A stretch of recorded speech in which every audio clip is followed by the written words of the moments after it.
Right, hello everyone. I'm ToolSin. Welcome to the cnft.tools Discord server. I have the very great pleasure of hosting Crypto Knitties this evening, who've kindly accepted the invitation to come on and be peppered with questions.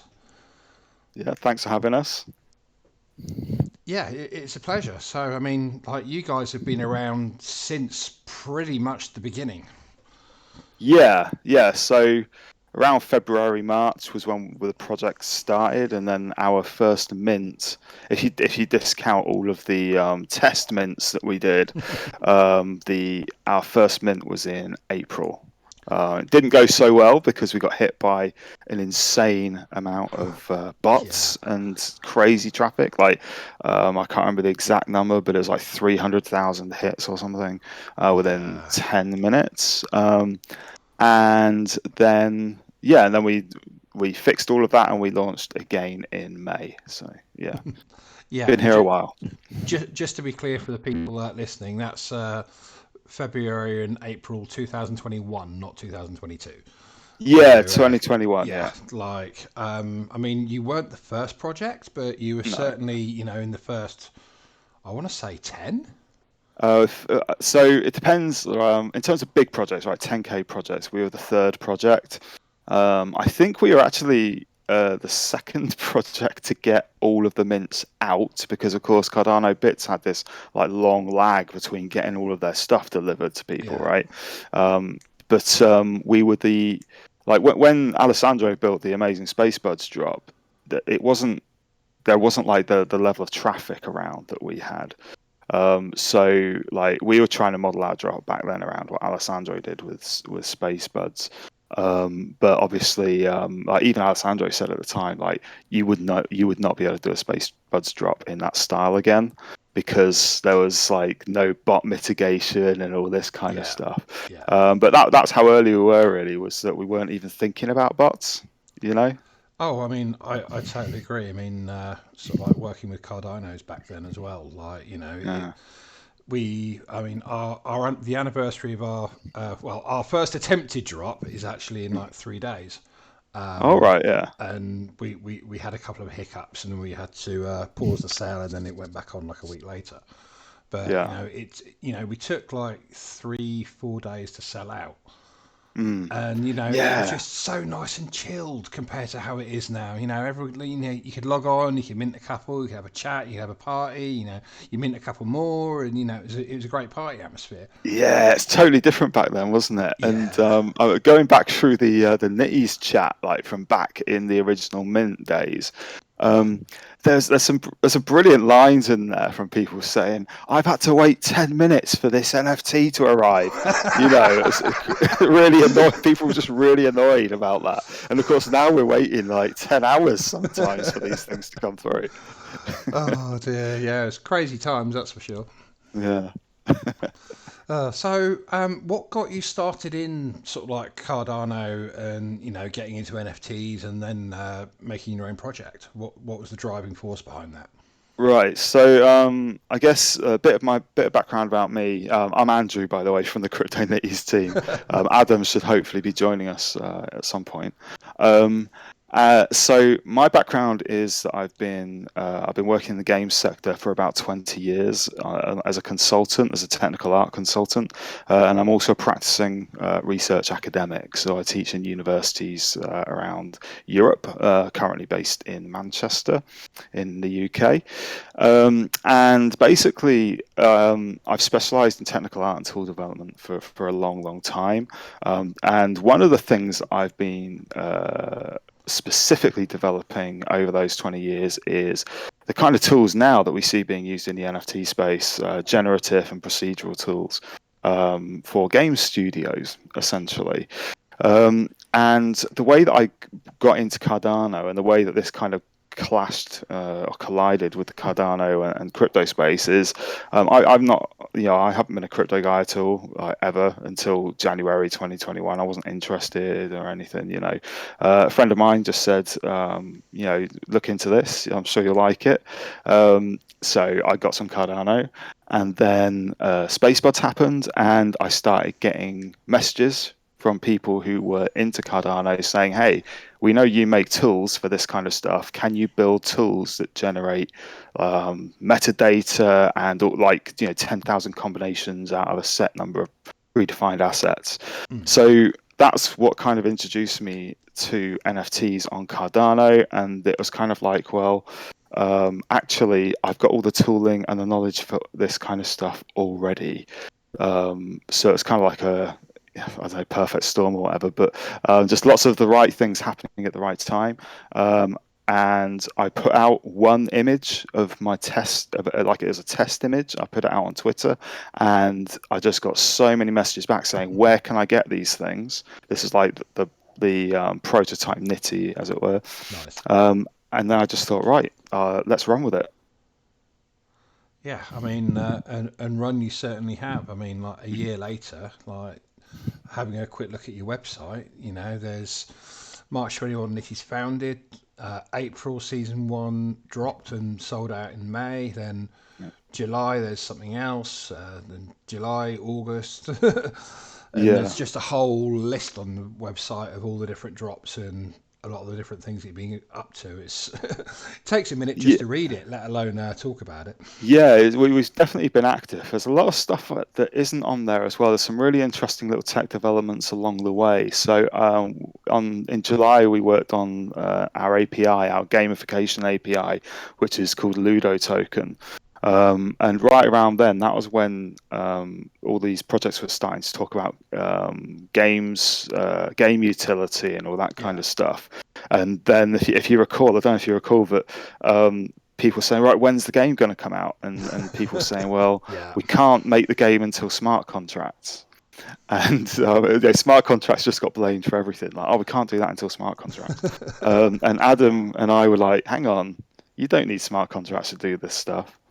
So that's when we built Ludo Token, which is a really, really easy to use API. It's just like Blockfrost. It's just that what we've got is we've got our own, like, we don't use Blockfrost at all, but basically it's very similar in that you can query wallets, you can query tokens and get metadata back. And we've done it in such a way that it feeds into Unity and Unreal seamlessly and serializes perfectly. Oh wow. And so we built that in July. And then I think in August, we did the first, I'm told by various people in the community, as well as people I work with at Unreal and Unity, that we minted the first ever game achievement using in-game data on any blockchain.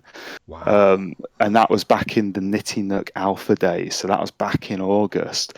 So there's a few little things in there that aren't actually captured in that Nitty's I mean, history that's as that's a well. crazy little achievement considering that Axie was already out and doing Yeah. billions in trades and everything like that, and everyone's going mad for gamification and sort of like to come Yeah. in and then within 3 months manage that. Yeah, absolutely. Yeah. But I mean, the thing is, you've got to bear in mind, like, I've been working in the industry for 20 years. So, like, this kind of stuff is fair, like, achieving that kind of thing is actually fairly straightforward. For someone like myself, Yeah. I can pull that off quite quickly. And of course, with not Adam's knowledge as well, and the API that we developed in the form of Ludo Token, it just made this stuff so accessible, really, really easy to work with. And the achievement thing was really interesting. It started off with, I did a video, actually. It's on YouTube, where I showed using an NFT to open up a locked door in Unity.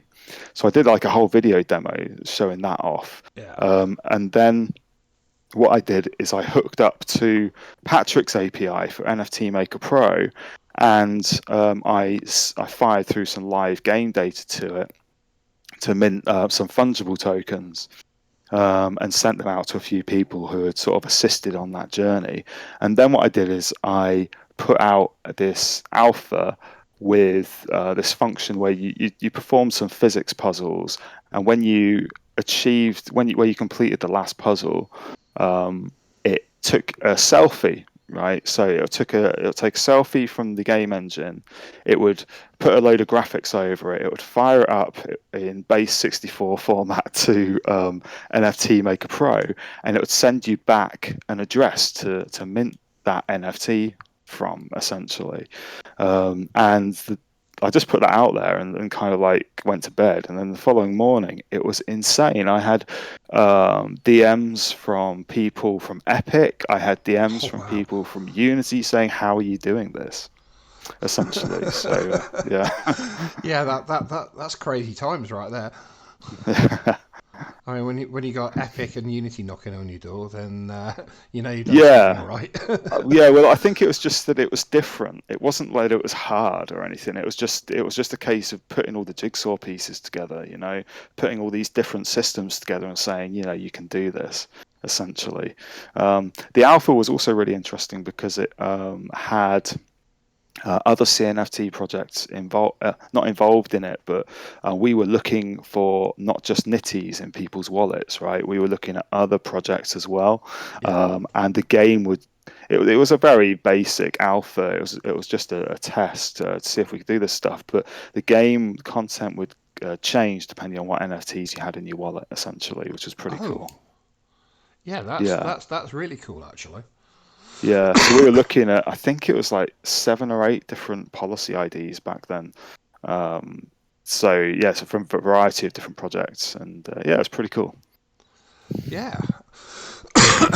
Yeah, that's. I mean, like I usually start off talking about sort of like art and stuff like that and how long it takes to get the art, but this is really rather interesting.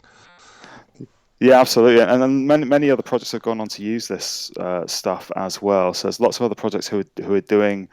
Who have either used our NFT Maker Pro stuff. I think Blockchain Games, the guys who did the first Cardano iOS game. I can't remember what it's called. Someone will probably remind us in chat, but that was they were using our NFT Maker Pro code for that, and then various other projects have used our Ludo token API as well. So yeah, loads of other projects have sort of managed to get that kind of stuff going prior to being able to interface with the soft wallets. Nowadays, nowadays, like 4 months later, or whatever it is, Yeah, yeah, we move so fast, don't we? Nowadays, people interface with like Nami or Eternal or whatever yeah, to do that kind of stuff. Um, but that only works if you're like web based, essentially, yeah, obviously. So we built Ludo Token from the outset to meet one of our kind of minimum, well, one of our desirable objectives, which was gaming on NFTs is not real until it's on my Switch, right? yeah, That's our goal. So we wanted an API that would work with hardware consoles, essentially, and that's what Ludo Token is. yeah. I mean, that's. I mean, we're kind of getting close to the limit of my technical understanding. Right. But yeah, like I mean, sort of like I. It always mystifies me how you can get two different programs or whatever talking to each other. Yeah, yeah, and essentially, Because yeah. essentially one's talking English and the other one's talking French. Yeah, but one of the cool things about metadata, right, is it's pretty much universal, and JSON is kind of the standard for metadata across a variety of different platforms, including the games industry. So Okay. yeah, so like Unity can serialize, which basically means import the data seamlessly, generally. So if you can get an API endpoint. So that's like where you send a request Yeah. to. Like if I send to Ludo Token your wallet address, it will fire back to me what policy IDs you've got in it. Yeah. So all you've got to do is figure out. All you've got to do is essentially read a web address into Unity, and that web address is a JSON file. So yeah, that's basically what the API does. Is just fires back a JSON file. So it's actually really easy. It's all this stuff is not particularly Well, complicated. easy when you know how. I think Yeah, is the the answer phrase. to any question. Yeah, the Yeah. answer to any question is easy if you know it, right? Yeah. Yeah. So I mean, like obviously those things have had quite a big impact on the space and Mm. getting other projects started and providing support for other projects. Has there been much else going on in that area? So, in terms of like our interaction, like there still is actually a group on Telegram, which is like Ludo Token Group. It still gets a bit of activity, but there was quite a big discussion group at one point with lots of games projects coming on there and saying like, how can I get started with this stuff? How would I start doing it? So there's been a lot of projects who kind of started to engage with that conversation around that time, which is why we did it. Knitties was Yeah, never actually meant to be a game project. It's just that uh, when we did our season 1, we had loads of other commitments that we had to deliver on. We were committed to a variety of other projects that we delivered on. We delivered all of those, and then we came back to Knitties, and we just thought, right, what next? Everyone's talking about games, so let's look at that. So that's what we kind of yeah. started looking at. And yeah, we've done a series of alphas since then. We've done some exclusive alphas to our boosters in our Discord server. And we've also been exploring different types of. Oh, Adam's here now. Oh, Um, yes, there we go. yeah, and we've been exploring different types of asset for our game environment as well. So our game environment is called Nitty Nook. That's the title of our game that we're creating, and that's kind of what we're exploring at the moment. Essentially, there's a lot of tech development that's going on at the moment in terms of wallet integration, and actually, we're hoping to get our CNFT tools, Discord role stuff, Discord auth stuff working with that game system as well, which should be Oh, pretty nice. interesting if we can pull it off. Within Unity, so we're looking at that at the moment as well. So yeah, there's been tons of stuff going on. One of the cool things that we've had is the development of our community. We've got a really great core community over on the Knitties server, and that is a key part of our drops. Is that we are budgeting for community development, and we make sure that all the people who contribute to our community team, if you like, are receive royalties from all of the mints. And we've also got a community wallet, which is publicly accessible, and that is basically a wallet that we can use to fund various community activities in the future. So yes, there's loads of stuff going on. Yeah, that's awesome. And hello, Adam. You're able to speak if you want to say hello and introduce yourself. Yeah, hey guys, can you hear me? Yep. Yep. Okay, awesome. Yeah, I'm Adam Dean. I don't know how much other introduction aside from that I need. Well, it's going out on YouTube, so you never know. Yeah, I'm one of the pioneers, I guess, of the whole Cardano NFT space. Been here since the beginning, starting with Space Coins and moving into Knitties and Madden Art, and now dozens and hundreds of other projects and thousands of other tokens. So, been at this for a hot minute. I do the Buffy bot drop system essentially. Yeah, I mean, I see you in a lot of servers that I'm in, and it's always a nice name to see in a project that you're interested in. Yeah, like when you're looking through different projects, and you have a quick look through the server members, and you see your name in there, like you know it's going to be legit. Oh man, I better be careful which servers I'm joining then. Yeah, I A mean we're name all in a lot, synonymous aren't with we? a smooth drop. Yeah. But yeah, so what brought you into the NFT space and Cardano in general? Andrew, actually. We had already been doing space coins since March 1st of last year, and so I had already been working on with Kyle, my co-founder on Space Coins, the first native token, fungible token faucet that was kind of open and available to everybody, even before. Alessandro came out with Space Buds and introduced the NFT standard. Oh wow. So it was kind of just a logical extension to go from, well, we're already minting and distributing these fungible tokens to, okay, now it's just a a non-fungible token with some different metadata format. So it was a really natural fit. And if you guys don't know, my business partner in Buffy endeavors is Marco, who runs the NFT Update YouTube channel, and who's been huge into collectibles and the collectible industry for like 20 years. So he had always been kind of like eyeing Cardano's going to have an NFT market at some point. So we had already been kind of like strategically preparing and positioning ourselves to kind of slot in there once it came about. And then, of course, Ailes did that for all of us. So it was just kind of go time at that point. Yeah, I mean, it's been, we've just been saying it's been quite the ride since then.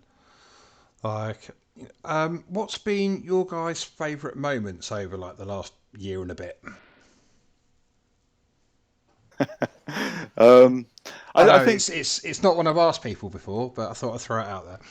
yeah, I think for me, if I may go first, I don't know if that's all right. I just- No, yeah, go ahead. so for me, I think it was there was a moment of realization for me, which was when we dropped the first alpha, and I talk about this moment quite a lot. I've written about it and stuff, and the moment was when we dropped the first alpha, and then coming back into the server the following day and seeing people um, having like on the server this informal community competition to try and mint the best in-game achievement selfie. That this was the live, this was the in-game achievement minting that I was talking about earlier, and just seeing like the volume of photos that people were or screenshots and stuff that people were posting, saying, "Oh, I almost got it. I'm going to try again. I'm going to try again," and I just thought, "Wow, this is we've really done something here in terms of community engagement, which was always like the main part of the Crypto Knitties project was community first." And so I just thought, right, there was like a lot of validation in there in terms of the tool development we were doing and the kind of thing that we were aspiring to do. When I saw all of that, I just thought, yeah, we're headed in the right direction here. And so, yeah, that for me was one of the best moments, I think, in the last year. Yeah, I would say, all of us that were early, including, I don't know if Brad's in here or not, but like the crypto dinos or Cardinos drops and everything, we had a really bad habit of our servers crashing and burning because of the Oh crazy god, amount of yeah. demand. Um, so when we restarted the original Knitties drop and it actually worked without everything crashing, I think that was probably my favorite point because we could finally breathe a sigh of relief. Like, okay, now we finally got this figured out, and we can just focus on the art and building it out and building the community. So that was probably my favorite point of the whole past year is kind of knowing theoretically what we need to do, but then not encountering that level of demand and then having to go, okay, like let's step it up to a next level. And then once you get that perfect combination, that's really a proud moment, I think. Yeah, I mean, I'm fairly certain there was more than one PC that descended into flames around that time anyway. So moving sort of like back a little bit towards the art, how long does it generally take you to do the art for the different projects? Because obviously, with rendering and the art style itself to an outside person, it looks like it takes a lot of effort and time. Yeah, so the first season one are kind of they're quite different to how we do them now. So season one were all rendered in Arnold using procedural shaders, which is basically like none of the or very few of the assets in season one have predefined textures or images that we put onto the 3D models. It's all like mathematically generated. So, like all of the actual art for S1, it didn't actually take too long because you didn't have to work with images. So I didn't have to create any of the textures. I think from the first time I met Adam, I mean, the artwork was pretty much done within about 2 weeks. And then and that was whilst I was working as well. And then it was just a case of figuring out all of the rarity and the combination and the generative stuff from there on out. So it didn't actually take too long for the original set for season 1.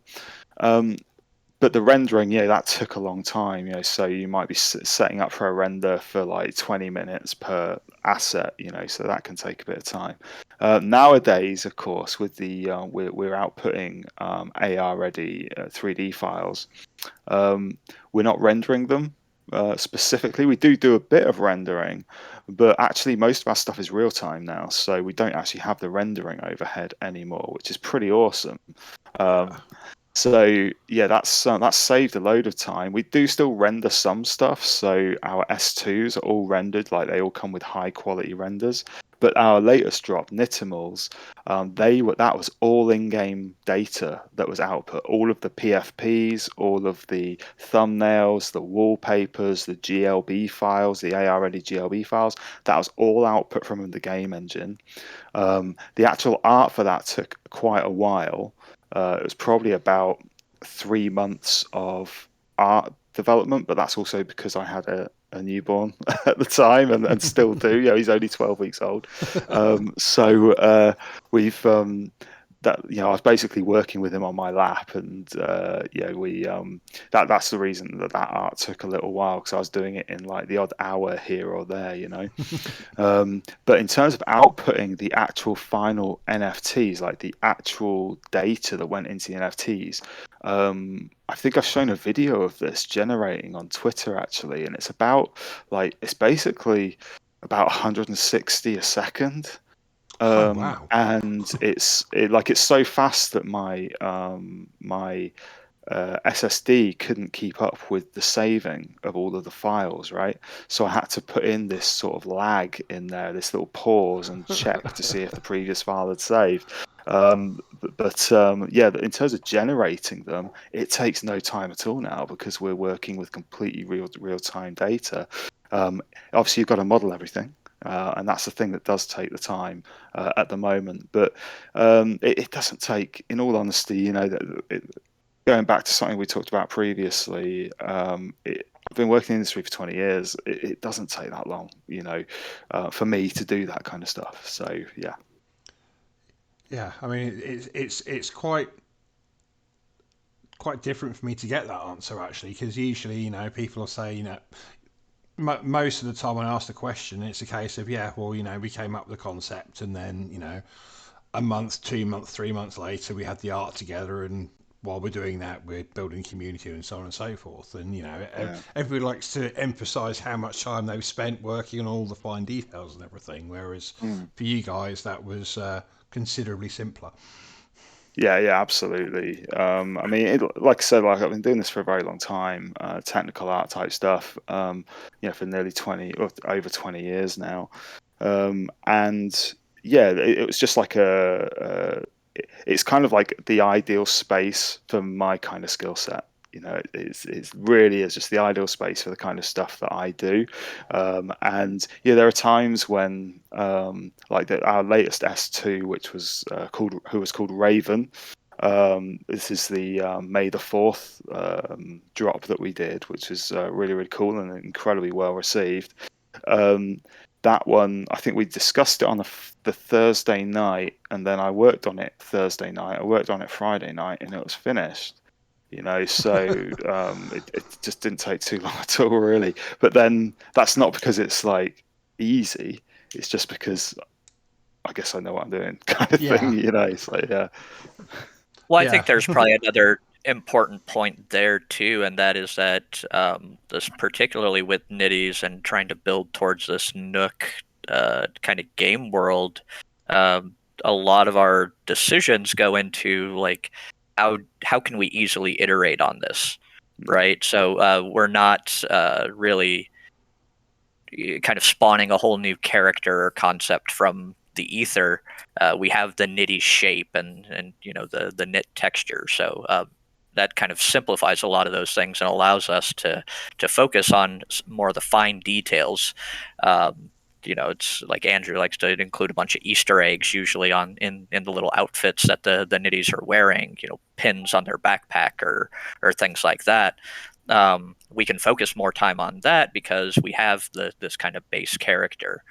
So the same with the Knittimals drop. We made a dog and a cat, and then it really came down to, okay, let's come up with some colors or collars and pendants and things like that. Versus starting a project from scratch where hey, we want to do aardvarks. Okay. Yeah. Where do you go from there? Yeah, I mean, like one thing that I mean, it's not so much of a question; it's more of a compliment. But one thing I really like about the Knitties 3D style is that it it looks a lot more 3D than a lot of projects even releasing now look. Like it feels like it has more depth, and I'm not sure whether that's because the textures of the Knitties themselves or what. But it's not that they pop, but they're just there, if that makes sense. Yeah, so I mean, the original set are slightly stylized. They're slightly cartoony, a bit exaggerated in terms of threads and materials and all that kind of stuff. But the latest set, the S2s, which are all like, they all come with the AR ready 3D file and everything. Those ones we've kind of positioned the S2s as being like, you can put them on you can project them onto your shelf of collectibles and they don't look out of place. That was the kind of idea for that. And the latest iteration, we are rendering them for the pre-rendered components such as wallpapers and all that kind of stuff, which are the extras that all the holders get now, with all of our drops moving forward. They We're rendering them as if they exist, right? That they are actual physical toys. They look realistic. They look like they could have been made by someone. Yeah, yeah, That's the kind of goal that we're aiming for. yeah. I mean, I certainly think you're doing a very good job with it. Thanks.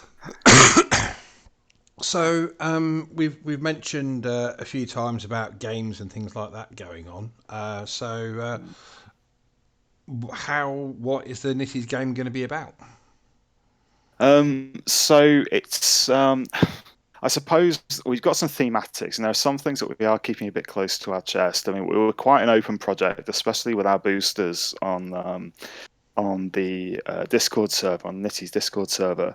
But there are some things that we're playing quite close to our chest because we're changing a few things as we go through. I guess as a project, we're reasonably well known for not having a predefined roadmap. Yeah, We're kind of operate. We've got an idea of where we want to go, but what we're not going to do is be beholden to a predefined roadmap. yeah, So we're changing a few things up, but essentially the Nitties game is going to be about exploration and discovery. That's what we're looking at as a thematic. And there are lots of clues to that kind of thematic on our recent anniversary, like 4K image that we dropped and all that kind of stuff.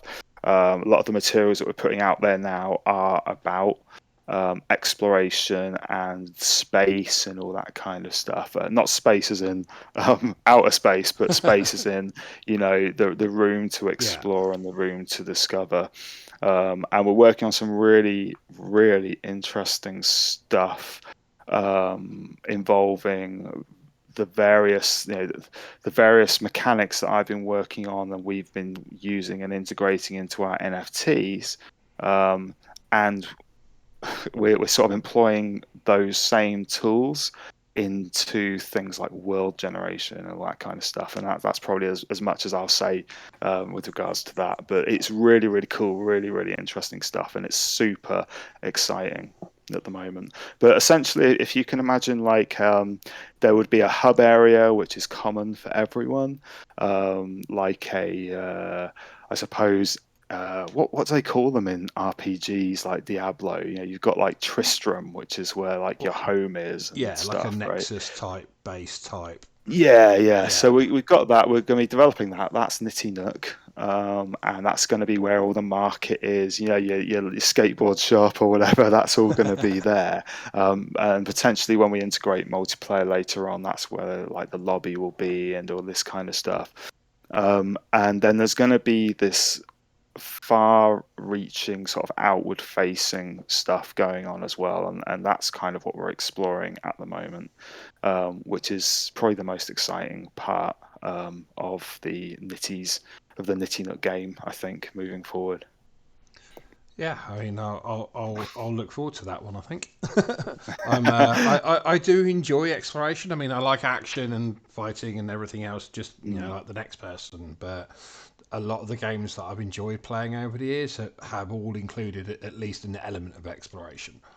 Yeah, So so it's definitely people are always surprised like when we talk about the influences of Nitty Nook and what are people always say like, oh, it's everything looks like Little Big Planet. And of course, I've never played Little Big Planet. I know I'm aware of it, but I've never played it. yeah, I've played Yoshi, and then definitely Yoshi's Woolly World and Crafted World have been huge influences on our art style, especially with the latest Nitty Nook stuff. A variety of BBC Two animations from like the 60s and 70s as well. Those have been massively inspirational. But actually, in terms of the functionality of the game is heavily inspired by Metroidvanias. The functionality that we're aiming for is predominantly like that kind of exploration cartography mechanic. However, we don't have conflict in the games, right? Or not conflict in the traditional sense. You're not going to see nitties carving up enemies. It's going to yeah, be a bit different. There will be problem and problem resolution mechanics, but they won't be combat related, and it's certainly not going to be a twitch like a fast twitch response type yeah, environment. yeah, It's going to be a very relaxed kind of thing, probably it's similar in tone to something like Animal Crossing. yeah. Okay, so something that's fairly easy to dip in and dip out as well. Then I take it. Yeah, absolutely. Yeah, and not something that's going to stress you out when you're playing it. Yeah, yeah, yeah. I mean, we've all played, we've all played and seen people playing games where shouting Yeah, at the screen is a little too commonplace. yeah, absolutely. Yeah. So, what do you expect the timeline to look like towards towards how far when the release date's going to be? So, well, I think that we were aiming for, because we've got Con coming up in October. We're aiming to get to beta if possible by Con in October, which is a pretty massive ask, really. I mean, we could do mini games easy, right? Yeah, We can fire out all the mini games in the world, for Nitties if we really wanted to, but it just takes away from what we're actually moving toward. So we're hoping to get to beta by CNFTCon in October, so that we can have some screens and maybe some little beanbags for people to come and play on and sort of experience that, which will be really really cool. We are operating on a fairly realistic schedule for uh, our team at the moment. So generally for like if you look at an indie game on this kind of scale, I'm not sure if there are any particularly that I can refer to, but if you look at something like Fez, for example, that was what, a 4 or 5 year turnaround. We're not looking at 4 or 5 year turnaround, but our policy length now is realistic for our development schedule. We anticipate that we will be still working, we'll be operating in the space, I should say, and we want to be operating in the space. We for the long term, and we're certainly secure development wise for the next 3 years. So that's what we're looking at. This isn't going to be a half-hearted attempt. This is not going to be a mini game. We're going. We're putting a lot of work into it, and it's going to feel like a real game. That's what we're aiming for. So yeah. I mean, that's going to be quite the thing. Yeah. And like you were saying, sort of like back in the Nook area, sort of like the Nexus area, there's going to be shops and stuff like that. Is that something that's going to be open to anyone other than yourselves? As in, Um, could another project come in, like say, could Hypebeast come in and start selling like Nitty trainers, for instance? So there is a lot of potential for that, and certainly we have explored collaborations previously. In terms of Knitties as a brand, we've got to be careful in terms of who we associate with, I suppose, because Yeah. it is a friendly brand, it is a child-friendly brand. You won't see Knitties with machine guns and all that kind of stuff, or AK-47s strapped to their back, etc. That's not happening. However, we do have some really interesting stuff that we're working on in terms of the wider Knitties ecosystem. We've talked quite a lot on previous streams about um, working with companies who design merch and things like that, and giving them potentially marketplaces, and having customization options based on brands and such in the real world, which would be really interesting. So there is the potential for that for sure, and certainly we are set up to accommodate that. It would slot right into the system that we've got in terms of the Knitties ecosystem, but also the technical functionality that we'd be offering. So there is absolutely potential for that. We're not rushing out and trying to get brands on board right now.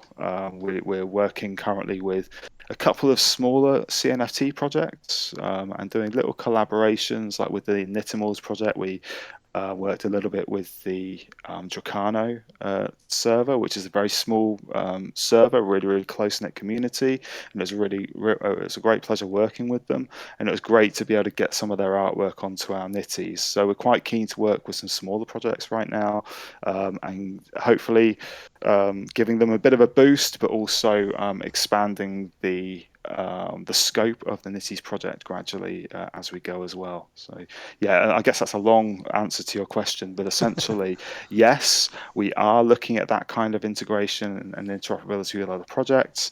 Nitty Nook is not a metaverse project. We are not going to be a metaverse project. But I think that a village with a few collaborations and nods to other projects is certainly something you can expect from Nitty Nook. Yeah, I mean, like the term metaverse is, I mean, it's about as overused as the word epic at this point, I think. Yeah, I mean, yeah, like realistically, I mean, there's some very good ones out there. Don't get me wrong, but I think the vast majority of them are going to look like something I'd have seen in playing EverQuest. As in, yeah, like yeah, it's and literally going to be like one zone in EverQuest. right, yeah. I think that is quite interesting, and I'll be my views on all of this are well known, so I'm not going to express them too vigorously here. But certainly, it is interesting how the kind of functionality that a lot of these projects seem to be aiming for was kind of already achieved like 15, 20 years ago in the game space. It's just been Yeah. co-opted and called Yeah, something well, different, right? this is the thing, and then it's like it's a metaverse P2E game, so Right, yeah, it's a yeah. game then. Yeah, yeah, Like, exactly. but yeah, I mean, everybody's got to love the hype after all. Oh, absolutely, yeah. I mean, and then people are enjoying it. People are kind of getting into these things, and they're really enjoying kind of the idea of doing certain things. With VR headsets on and flying in cars and or whatever. So that's great because people are really excited about it. I would love for the metaverse projects to be a success because hopefully, if they're really, really successful and people don't go out of their houses anymore, then I'll have nice roads to cycle on. I won't have to speak to people in public. I'd absolutely love that. Yeah, I mean, and if it's all been done as metaverse, maybe we won't all have to spend £2,000 on a GPU. Yeah, exactly. Yeah, absolutely. I Yeah. mean, I'm quite looking forward to a gaming experience that will actually run on my increasingly older machine. I have to admit. Yeah. So, well, the latest Nitty shots, right? They're so everything I develop on a Mac these days, and the Mac that I'm developing on is 2014 iMac. And if you have a look at some of the screenshots, for Nitty Nook. That is how it looks on my terrible iMac running at 4K, essentially. So that's like a GeForce GTX 720M, I Oh think it wow! is. Like you've And somehow got a card older than mine. yeah, so it's like that old, it's like that bad, and it's firing off all of the the Nitty's NFTs at 120 times, 120 a second. So the Nitty's stuff is really optimized. It's part of that is down to, I suppose, the art style, but part of it is also down to experience and knowing where to optimize, Yeah, and where to be efficient. So that's going to continue. The intention is that it would run like ideally on a Nintendo Switch in the future, if that opportunity ever came about. So. yeah. I mean, it's the kind of style where it actually does have a chance of making it onto the Switch. To be fair. Potentially, I mean, the issue there will obviously be blockchain, right? Yeah, So, where do we stand in terms of the mainstream games development space in terms of blockchain integration? And that's something that isn't really talked about all that much. We hear all the stories about Team 17 employees, for example, going absolutely mad that they were looking into blockchain development. You've got the mainstream games development space on Twitter is very anti-blockchain, which yeah, is odd to me, having worked in that space for 20 years. I get it, but it's a little bit odd. But however, also in my capacity as a consultant, I do have the privilege of working with some huge companies in the gaming arena, hardware companies, software companies, and a lot of these people who are saying, no, no, we're not doing NFTs. They are doing NFTs. They are investing yeah. massive amounts of R&D funds. Many of them are actually looking into developing their own blockchains to do this kind of stuff. So when a games company says, no, we're not interested in this stuff, I haven't encountered one in real life who is not working on this stuff. I Okay, and see. I Yeah, don't I think suspected, publicly. but it's reassuring to hear that from an insider. Yeah, publicly, I don't think any of those companies have said they are working on this stuff. Maybe one has, but yeah, certainly the whole game sector, in terms of the higher ups, if you like, they're all looking at this stuff. They're anticipating this will be something that they will be incorporating within the next few years, I should think. Yeah, I mean, there's obviously going to be a challenge there with online versus offline play as well. I think, which is going to True. be, Yeah. you know, Yeah. for your Xboxes and PlayStations, I guess that's going to be less of an issue. But for Yeah. handheld stuff, nah. Yeah, well, I think it's going to be more a case of, we talk about like what would it look like, and obviously NFTs, the blockchain is not a space for you to really conduct the game. There are certain functions in a game that would be absolutely ridiculous to move onto the blockchain. But in terms of ownership of digital assets, that's obviously where it makes sense. And I think it's a case of um, looking at the way we manage digital assets currently, whereby when I buy my skins on Fortnite, they are locked to me. Like, I can't get rid of them, I can't sell them, I have no rights to do so.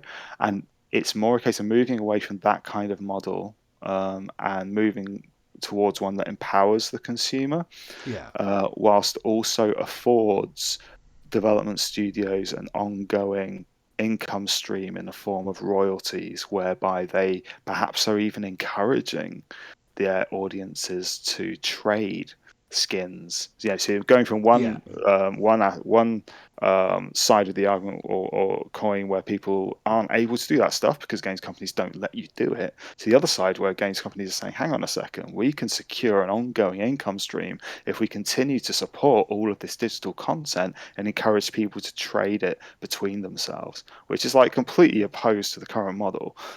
So it's a yeah. complete sea change in terms of the way that the content for games would be thought about by production studios and publishers.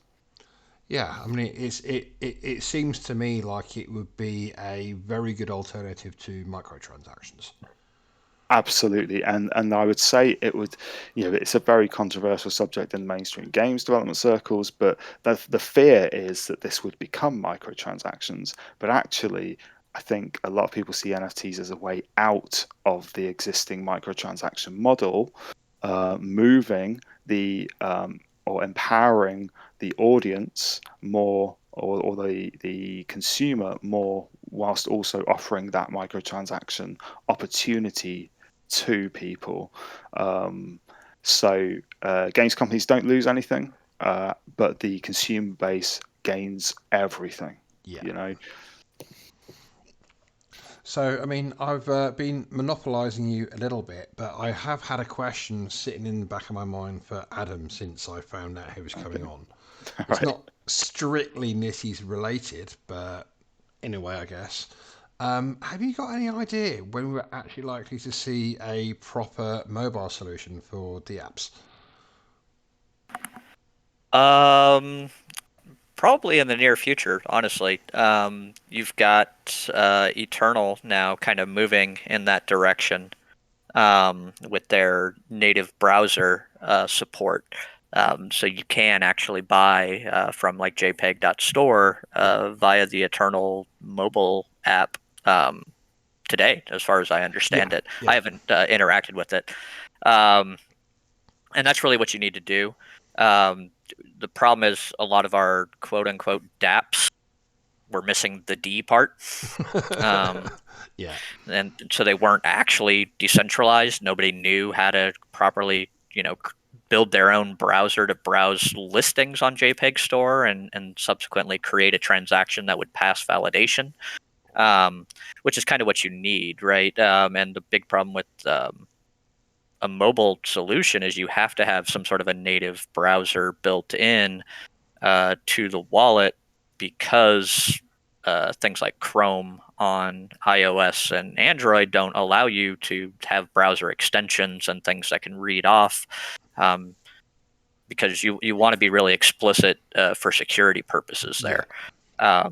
You want to make sure I meant to be in my blockchain wallet and spending money here.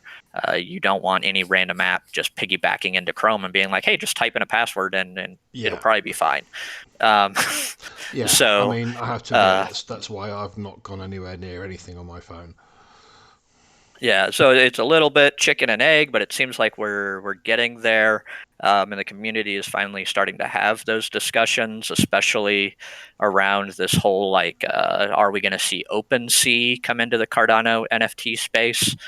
And of course, naturally, a lot of the knee-jerk reaction is we don't want them here. Big corporate conglomerate is bad, but they have a ton of network effect to expose people. So Yeah, we need that big audience to really grow the space, but we don't necessarily want our homegrown solutions to fail either. Um, so we need some combination of both, and I think the overall community consensus is starting to shift towards a more actually decentralized solution, a sales contract that works more like an Ethereum 721 contract does, where you, as the owner of said NFT, are signaling an intent to sell it, and then anybody that wants to run a marketplace could scan the blockchain and see, hey, Andrew put Knitty 1234 into a sales state. So if me as the marketplace can attract a buyer who is interested in that, I can create the transaction and keep my little cut of the profits, and Andrew gets his money, and the consumer gets their Knitty, and everybody goes away happy at the end of the day. And we need more of that versus a bunch of individually siloed marketplaces, yeah, or every project having their own custom unique marketplace as well. yes, That's not yeah, good for consumers. So a lot of like what you guys are already doing on like CNFT tools and Jungle and these other guys that are aggregating all that data. If that next step was you could actually create the transaction for users and get a small cut, you know, um, then CNFT.tools could just become the marketplace for anybody selling NFTs on Cardano. And that's going to breed more competition, and that competition is going to breed more innovation and better user interfaces, and kind of on down the line. Yeah, I mean that's really interesting. I'm not somebody that was involved in other chains before Cardano, so as far as I didn't actually know that's how Ethereum worked. To be honest, I thought it was just I assumed it was the same as it is on Cardano, in the fact that you post it for sale on the site, and that's how it was. Yeah, no, that's actually like one of the kind of common misconceptions, and really something that we've been struggling with, to try to explain what is an actual native asset as opposed to an Ethereum 721 smart contract, and why are they different? Why is one? What are the pros and cons? Because they both do have pros and cons. So it's definitely a big learning experience. And then, of course, you add EUTXO versus an account based model, and things just get even more tricky. So I think that's partially why we're seeing slow adoption from the rest of the blockchain mainstream in terms of supporting the fact that Cardano has an NFT space. There's a lot that's different in Cardano that needs to be taken into consideration in order to do that. Yeah, I mean, I guess it's not, it's about as far from plug and play as you can get. Then I guess. Yeah, pretty much, and especially in comparison to other existing solutions, where you know people call something like Polygon a separate chain or BNB a separate chain, but they're actually just running on top of Ethereum. So Yeah. they're using all the same paradigms that Ethereum is already operating on. So it's very easy to extend support versus going back to the beginning and making that stone wheel for the first time and then getting it rolling. Is kind of where we are with Cardano and the EUTXO model. So we'll get there. It's just going to be slower and steadier as usual. Yeah. Yeah, I mean, we're getting quite used to waiting a little longer than we hope at this point. Yeah, I mean, it could take a week, but in our case, it's going to take a month. Yeah. So yeah, just kind of par for the course, though. If especially if you've been in the Cardano space for any length of time, like, okay, yeah, like don't expect overnight changes. Everything's very slow and measured, and but at the end of the day, we're also, at least for the time being, as far as I know, the safest blockchain to be invested in. So I'll take that security over go fast and break things any day of the week. Yeah, and I mean that being said, though, the speed of transactions on the train on the chain has been getting a lot better recently, which has been very pleasant after shenanigans in January. Oh yeah, absolutely. And then especially with this upcoming Vassal hard fork, we're going to see that really go to the next level, um, because we're going to have script reference pointers as opposed to every single Sunday swap having to include an entire smart contract. Uh, Once we get rid of that, we're going to be back to speedy, fast, you know, April 2021 kind of speeds that we were experiencing. And I think that's going to really get a lot of people excited. Right now it's hard to even participate in like the DeFi's because it's like, well, place an order and maybe you'll get it in 2 or 3 days. Um, but if you can really be playing arbitrage opportunities and doing a lot of that, you're going to see a lot more activity on chain, which is going to just overall make the stats better and get people kind of more excited. All good things, I think. Yeah, I mean, the other thing, I mean, again, it's not particularly Knitties related, but what do you see the next advance in minting technology being? Um, well, honestly, with script reference pointers and everything, we could probably see a very big increase in this kind of concept of the multi-sign Yeah, minting format. Um, it still has drawbacks that I don't particularly love, but I think for a lot of projects, it might actually make sense. Um, and I think we're going to see more projects go with like this reveal format going forward, yeah, even though we don't really need it because we can hide our stuff in off-chain validation.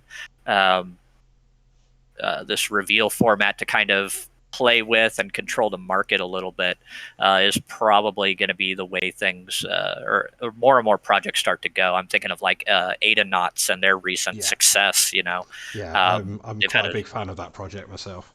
yeah, I mean, it's great art. I've been talking to them since they were working on their layers and everything. But doing this whole kind of reveal format, and they've had high secondary market activity, even though right now they're all the same. Yeah, It's really kind of shocking. yeah. I mean, the floor at this point is nearly triple the whitelist price and well over double normal price. So and that's even before reveal. Yeah, Like, yeah. So I think that's exciting. I think the multi-sign in terms of minting. I don't really think there's really a benefit to smart contract-based minting, honestly. Um, I know people always ask about it, but I think those people are just stuck in the legacy system of the way Ethereum does it. Um, I mean, I so for think me, some people that's like myself who don't know better use the use the phrase smart contracts to mean both because we don't really know the difference. Oh yeah, people have believed that BuffyBot was a smart contract even since like April of last year before we even had smart contracts on chain. I was like, I mean, it's smart. There's a lot of programming and development that goes into it, but it's not an on-chain contract. But to my mind, when you're doing that initial transaction between a seller and a consumer, in this case, we're selling you a fungible token with some art attached to it. There's not really a need for a zero trust decentralized exchange of funds and goods, right? um, because just because it's called a smart contract doesn't make it any more valid or safe from rug pulls. Yeah, I could very easily write a smart contract where you pay me and still get nothing in return, even though it looks like you're getting something in return. Or I could write a Buffy script that does the same thing. So ultimately, at the end of the day, it comes down to you got to do your own research and you got to trust the team behind the project um, to really stay safe, especially as these markets grow, the scammers are going to come at us from every conceivable yeah, angle they can imagine. yeah, So yeah. stay safe out there. And but yeah, so multi-sig and the reveal format, I think, are the kind of two. I think that's going to be flavor of at least the summer through 2022. Yeah. So, taking it back to Knitties a little bit, you mentioned, I think it might have been before we started the recording, but you said you got another little drop coming up. Yeah, so we've got our next S2 drop coming up. We're hoping to be able to get this out next week, Friday or Saturday next week. We shall see. Just working on the art at the moment. But yeah, hoping to get that one out for next Friday. So this is our sequence of small drops, right? So our original set of S2s we're dropping every 2 weeks, Okay. 250 every 2 weeks. And we're moving that to a 3 week format. And yeah, 250. There'll be 250 available, all within the existing sort of S2 structure, which Knitties community are well used to at this point. And then there'll be another one in 3 weeks' time, and another one in 3 weeks' time, and I think there'll be another one, and then there'll be an airdrop for collectors and all that kind of stuff. So the same model that we used with the first S2 set, we'll be following that again. There'll be an airdrop for people who get one from each set and all that kind of stuff. So we're following that. It was a very successful model. It was very well received by people, and yeah, so hopefully there'll be one next Friday. That's cool. And how subscribed is it? Is it likely that somebody that doesn't already own a Knitty will be able to get one if they choose?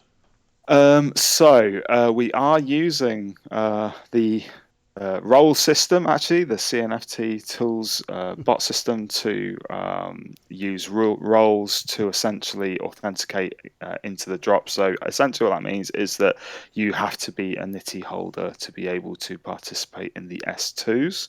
Um, Now, what we will probably be doing moving forward is time limiting that. So it's kind of like, holders get early access, and if they sell out before public, then so be it. If they don't, then there'll be a limited number that go public, essentially. But we found that even when we limited the last drop, we were still gone within, I don't know, about 20 minutes or something. Actually, I think they might have all been reserved like quicker than that, but so it's unlikely that we'll make it to any kind of public mint, but you do need to own a Nitty to be able to participate. Okay, yeah, just looking through the tools website for Discord, sorry, for YouTube's benefit, and the floors are still pretty reasonable, especially for such a long term and well thought out project with Yeah. season 1 at 60, season 2 at 79, and Knittimals being the most affordable at 26. So it's Yeah. So Knittimals have got the cheapest mint price out of all of those, so that's probably why they're sort of a bit cheaper. So. yeah. I mean, I'd certainly prefer to spend 26 ADA than get level 20 in chat. Right. Yeah. You know. Yeah, exactly. Yeah. We don't do any of that sort of whitelisting stuff. It's a bit laborious, isn't it? So and it's also, it doesn't look great in the servers, in my opinion. What looks great in servers is genuine interaction and Yes. conversation and community development type activity. What doesn't look great is a bunch of people posting full stops and Yeah. that kind of When stuff. moon and Yeah. so, I mean, going along that line a little bit, what kind of activities do you run in Discord? Like, a lot of places, they do poker nights, or they do Gartic, or Yeah. whatever other games.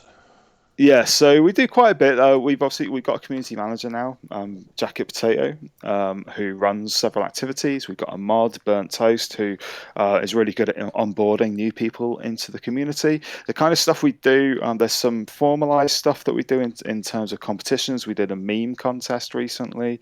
I know that Potato's got a series of activities planned, one per month. So there's a competition per month.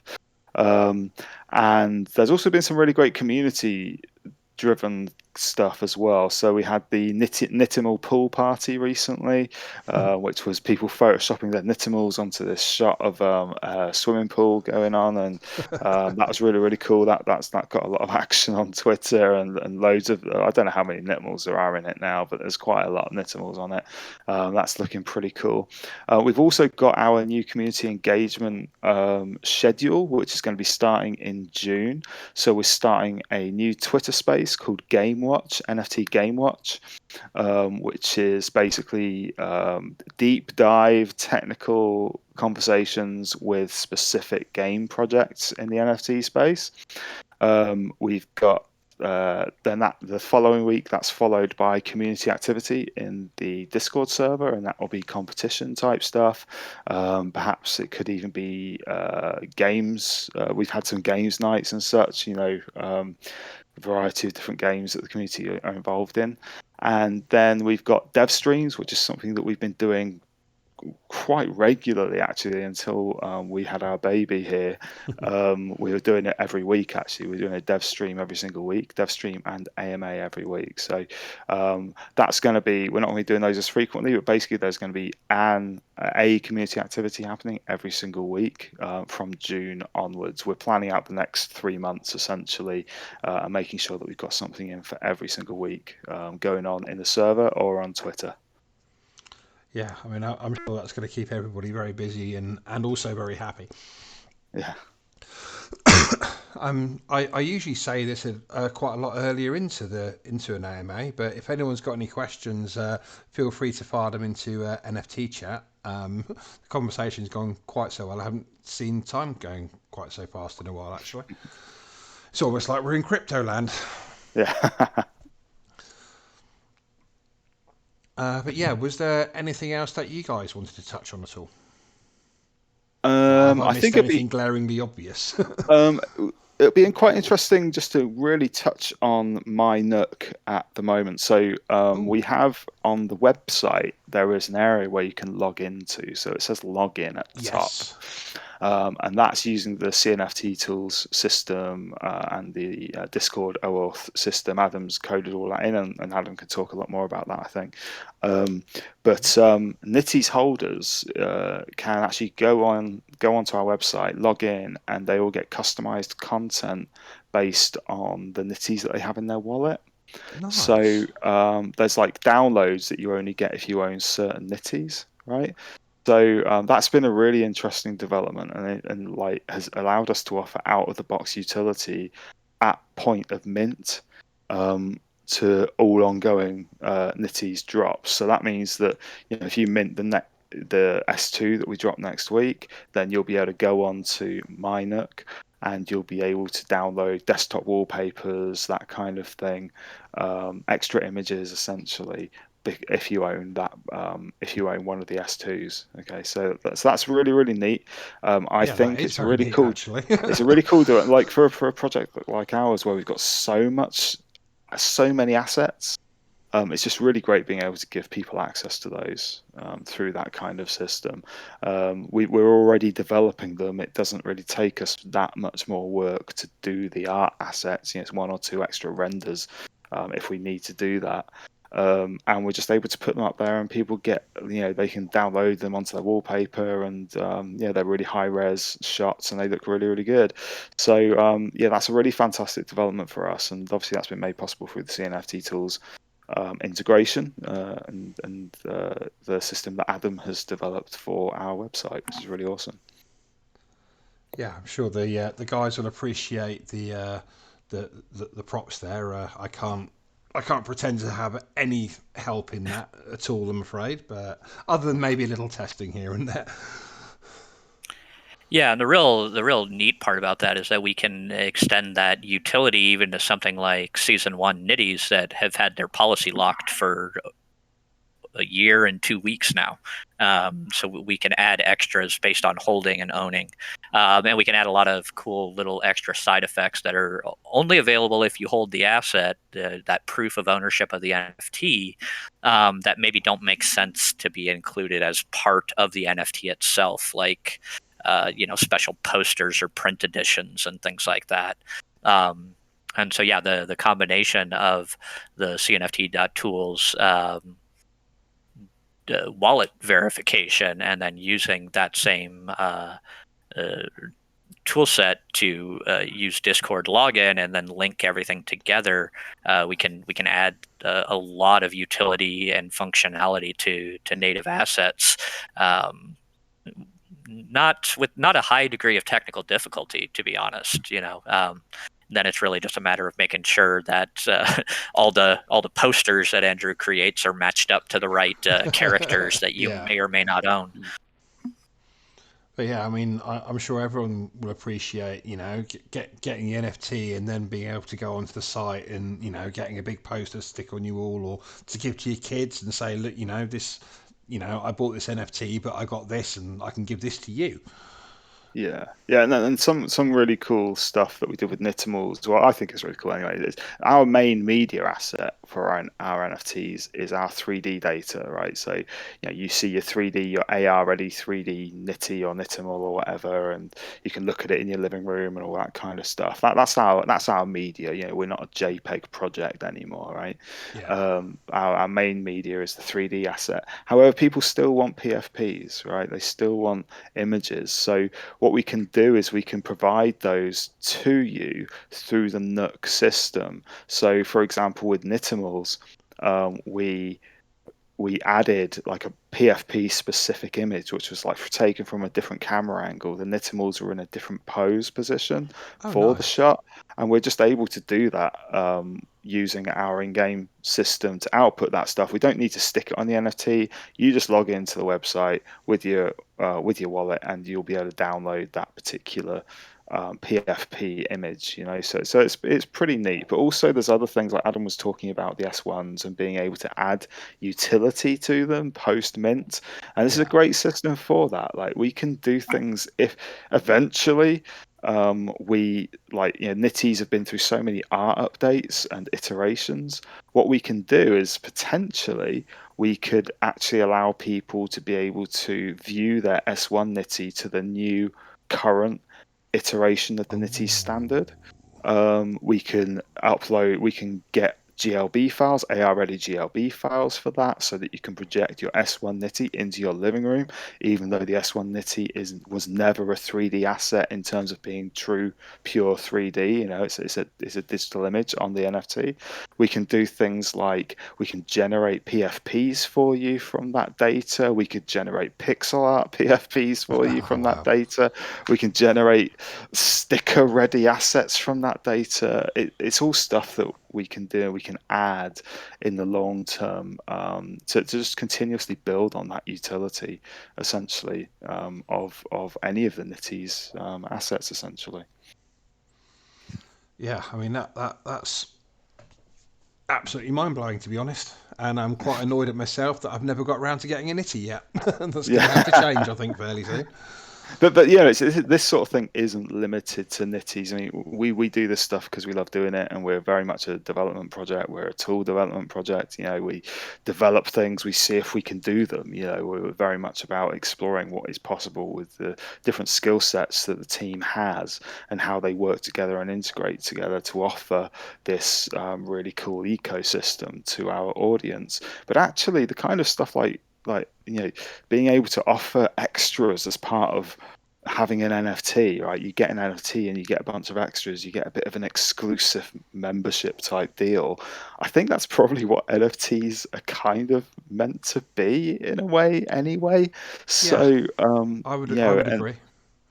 yeah, and the kind of stuff that Adam's done with My Nook is not. I mean, it's amazing. Like from my perspective, it's absolutely amazing. It's an amazing utility, but it's like it should be the standard, right? It should Yes, be yes, that you yeah. log on to the project website and you get all this cool customized content based on what's in your wallet. So yeah, it'd be really great just to draw a bit more attention to that and have a few other projects be able to offer that kind of stuff in future. I think as well. No, I definitely agree. I mean, sort of like when people go through the process of choosing an NFT to buy, you know, it's a lot of the time it's based on personal connection. Mm, And, yeah. you know, it's like, you know, you look through all different projects and you find the one that you like, and, you know, you hit the mint button and you absolutely love the NFT that's turned up. And then you look at it and you look at it and you really love looking at it. But you know, aside from, you know, and if you want to do anything else with it, a lot of the time it means parting with it, which isn't what we really want to do. So you know, Yeah. it's nice to have all these, I don't want to call it utility, but you know, these extra bonuses and like almost like DVD bonus content. Right. Yeah. Exactly. Yeah. But yeah, like, you know, especially, you know, with the community element and everything like that. So Mm. but yeah, weirdly enough, I think we must have done fairly well on the chats. We've not actually had any questions pop up yet, which is quite unusual. Well, we have quite regular communications with the Knitties community actually. So we kind of like they hit us with questions quite on the regular all the time anyway. So I think they're kind of used to the kind of stuff that we're talking about at the moment because they already know about it. So yeah, there wouldn't be our potatoes typing. So potatoes, our community manager. Yeah. He's typing something. Yeah, too good at answering everything. And I do have to say, I didn't realise he was your community manager. I've seen him on several different AMAs that we've had here, and it's always nice to see that regular name here. Yeah, absolutely. Yeah, I mean, the whole community with Knitties are very active on a variety of different servers. So yeah, it's we're very lucky in Knitties in that we've got the core community that use the Knitties server as their base. I think Yeah. when they you know, so they go there and we're talking about a whole variety of things, not just Knitties. So yeah, that's really good. But yeah, we've actually been going for like an hour and 20 minutes now, which yeah, feels like 10 minutes actually. So, but yeah, Yeah. my belly's starting to rumble. So Yeah, I've got a baby to go and feed, so I will have to. Oh, hang on. Potato said mention oh Knitties merch. All right, so we've got some merch. We're working on some merch at the moment. It's oh been often requested. We've the community have been after this for ages. We've been hesitant because we're aware that short run merchandise can be quite expensive to produce, especially with the kind of quality standards that we like to maintain on the Knitties project. So getting a fully embroidered hoodie and not printing anything is really expensive. We are proceeding with that at the moment. There is a survey in the Knitties server for anyone who's interested in getting a hoodie. We're just trying to scope out the kind of size range that people would be interested in at the moment. So if you're interested in any Knitties merch, go onto the Knitties server, fill in the survey. It'll be tremendously helpful for us so that we can order the right amount initially from NFT Link. So yeah, if you're interested in that sort of stuff, drop into the server and complete that survey. It'd be great. Yeah, and will that be purchasable with ADA? I believe all the NFTL stuff is purchasable with ADA, but also purchasable with Fiat as well, Nice. if you so wish. Yeah. Yeah, that's cool. I mean, like it's always nice to find another use for Ada. That's for sure. Yeah.